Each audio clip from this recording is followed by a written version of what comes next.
Good evening, everyone. This is Gilligan Stash here, and I just want to say thank you all for all the birthday wishes. And I had to thank everyone who had partaken into my uh, birthday, especially you know my mom and my two closest friends, that being Troy and Mafetta from Brooklyn. You guys are all awesome. Love you all. Um, so what did I do for this birthday week? So yesterday, my mom helped me out to get me the PSVR 2. And yeah, so my impressions of the PSVR 2, at first I was having some major issues, especially on my right VR controller. But then it just all of a sudden magically fixed itself, right? And basically, yeah, I think whatever I did, it just managed to magically fix itself, and I was then having a blast. So the few VR games I did play on it was, of course, the free game that came with said VR, PSVR 2, and that would be Horizon Call of the Wild, which is the Horizon VR game.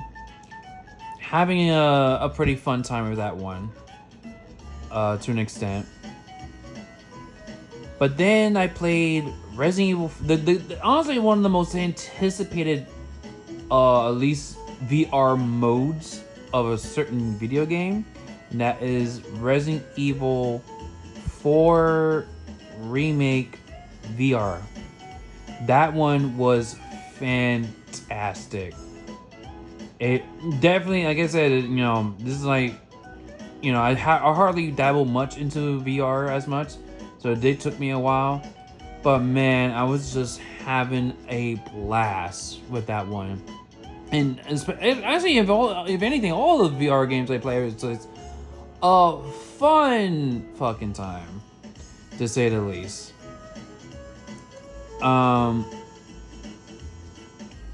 And I just had, yeah. So yeah, the other games I actually played, which were like trial versions, is the Moss games, and I just love it. The Moss, the Moss games are just genuinely like fun puzzle platforming games, if you could probably call it that, because it's like the camera's like set like a diorama, right? My cat. It's like a diorama, right? And you play as this mouse character named Quill, which is the title character, not really the title character, but this the main protagonist of that game.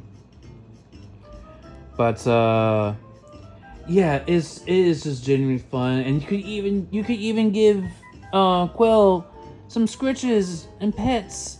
It's so cute. I love it. I've been hearing like a lot of good things about it, mainly because I mainly been hearing good things about it, mainly because it's so accessible, especially for the deaf. The deaf people. Like Quill will actually do like sign language. If you actually set up the options. But it is genuinely very interesting, and I just loved it, like all the same,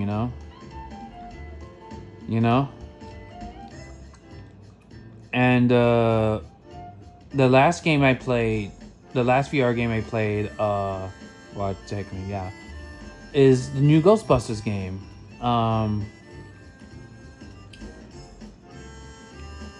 And that one was pretty damn fun too, and especially the fact that it has like a sort of a co-op kind of thing, or online co-op kind of thing, or multiplayer kind of thing. You know, it has multiplayer, it has online multiplayer of some kind. Like I definitely want to join in with some friends, if anything.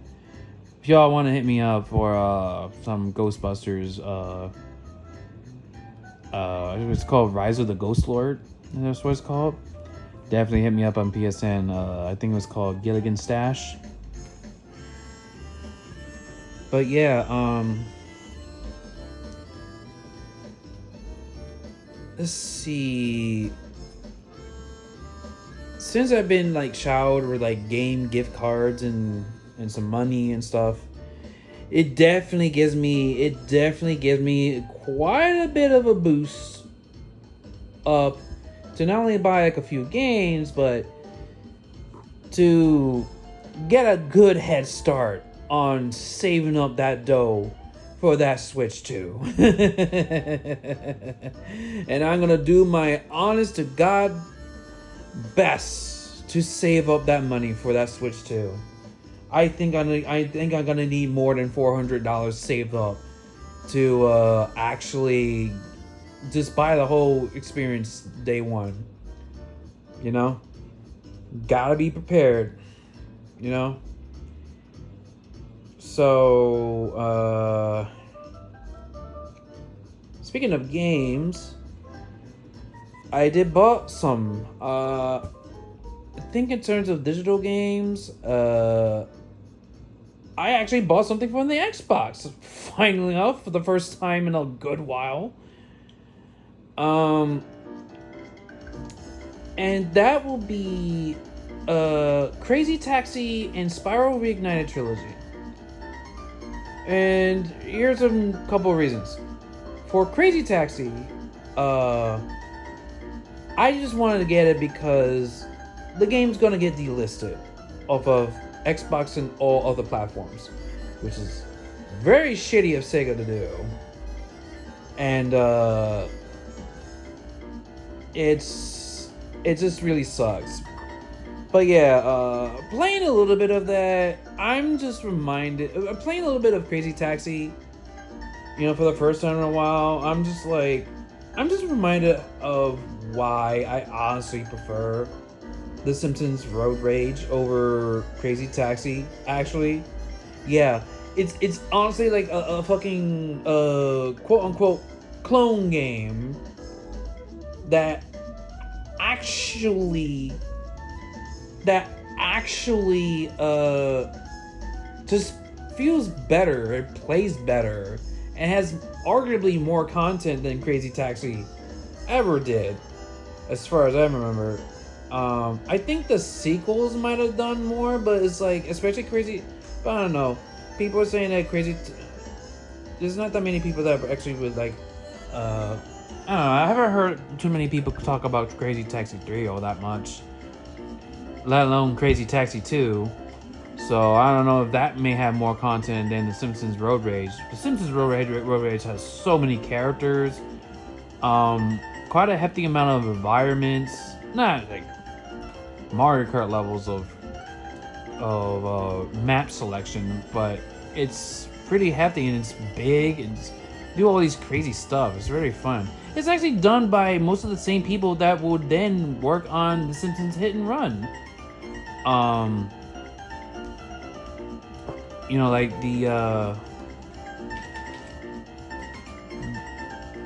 best, one of the best Simpsons games of all time, if not the best Simpsons game of all time. But yeah, and going to Spyro Reignited Trilogy, it was simply on sale for around over $13+. It was on sale for $13+, so I went for that one. Speaking of sales, since it was at the cusp of Black Friday, yeah, my birthday was on Black Friday, so I went on a little bit of Black Friday shopping and got this baby for $30. This was a $70 game, and I got this on sale for $30. Good shit. The reason why I want to get this because it's all thanks to the Gran Turismo movie that came out last year. A criminally underrated video game movie, I say. If anything, there are aspects of that movie I feel, in my opinion, is actually better than the Mario movie at the time. That actually genuinely moved me to tears. Because it's sort of like a pseudo-documentary of an actual, like a Gran Turismo player that then became an actual like racer, basically. Like he has driven actual like race cars and dabbles into legit Grand Prix races and World Tour races and stuff like that. Some really interesting stuff. And yeah, I say I highly recommend go watch the Gran Turismo movie. It's so good. Criminally underrated. It's not my movie of the year of 2023. That goes to Spider-Verse 2. But yeah, I think it's up there for sure. 100% for sure. As for the next game I actually bought recently, it's Super Mario 3D Land again. Yeah, believe it or not, I actually used to trade this game in because, oh my god, 3D World was just a much better game than this one. 3D World is just this, but better. But until I realized I kind of genuinely underestimate... Oh, not really underestimate, but I kind of like done 3D Land kind of dirty. Even though it is my second least favorite 3D Mario game. Which, that's another thing too, is like, how the hell did I just wind up selling 3D Land? Yeah, I didn't even sell Super Mario Sunshine, which is actually, my honest to God, my least favorite 3D Mario game of all time. 3D Land actually beats it, in my opinion. 3D Land actually at least somewhat beats it. As generic 3D Land's themes are to an extent, I think it totally makes up for its like some of its level design and gameplay aspects. Where Sunshine, I don't know what the hell is going on with that game. I don't know if it was because I was playing it through 3D All Stars, which I've been hearing that it has totally a lot of problems with before, even post patch. But honestly, I don't even think that would have made much of a difference either way. If I even play it on original hardware, or played it on emulation, or even played it through 3D All Stars. Yeah. But another reason why I decided, you know what, to bite the bullet and get 3D Land is because, you know, again, I got enough money in my account to just buy the game. And also, ever since too, I got this not too long ago. I just wish I could just get the case for it. Super Mario 64 DS, which I'm actually counting out for that game. So, yeah. I basically technically have 9 Mario games. Not my main one. 9 3D Mario games, yeah. 9 3D Mario games. And, yeah. 9 3D Mario games, and we're just waiting for the 10th one.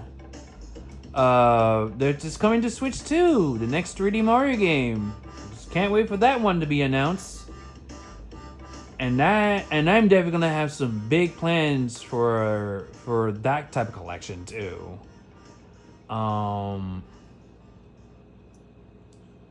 So yeah. Also, like I stated before, in my previous posts, I've met on Facebook, but I'll bring it here because this will be on YouTube and stuff. I met Bob Camp once again. I've always met him and his wife Michelle. Like almost every convention in New York. Like he's kind of like the cool neighbor that you wish you could have had, you know. I managed to convince him to do a sketch of my OCs, Tammy and Perry. Here they are, immortalized in Bob Camp's craft. Tammy and Perry.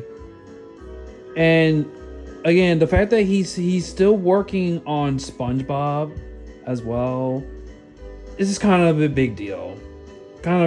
This design is like, I knew when me and Mofetta were designing Tammy and Perry, we know we got this. Do you know that we kind of like came very close to how the quote-unquote modern SpongeBob style would actually be like.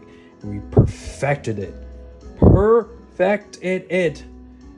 And all thanks to Bob. This basically proving my point. Don't want to sound like an egotistical douche, but yeah. But yeah, also, you know, in Big Apple Comic Con, all of this was Big Apple Comic Con, by the way.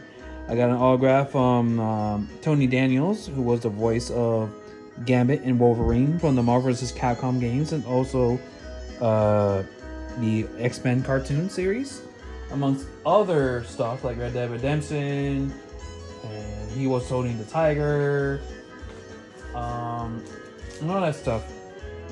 And I made him to say that funny Gambit meme line. Ooh, I'm about to make a name for myself here.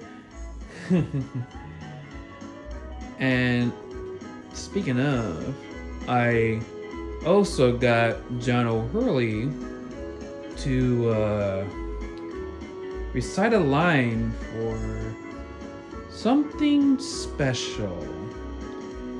You'll see soon enough. I already posted it on Instagram, Facebook, not Twitter, Blue Sky. Blue Sky. And by extension Threads, because I managed to activate settings where any posts I put from there, I posted in Threads. Yeah.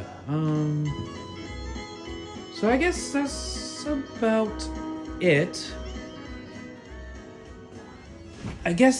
it.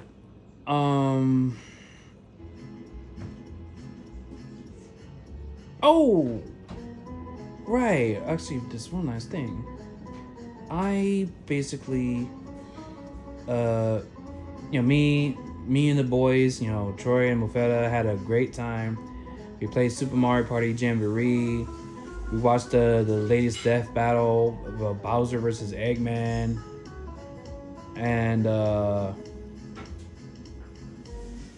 we just had a great time. Like it was just so much fun. Again, I appreciate them so much.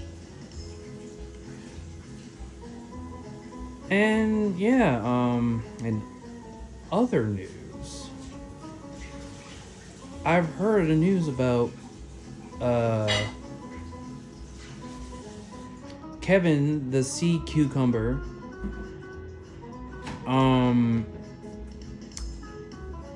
decided to quit being a jellyfish hunter or a jelly spotter and decided to become the treasure spotter.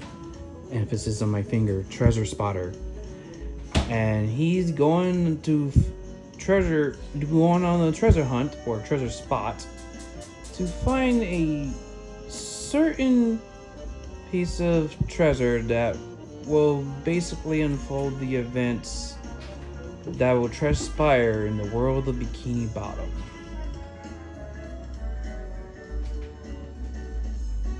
Happy holidays.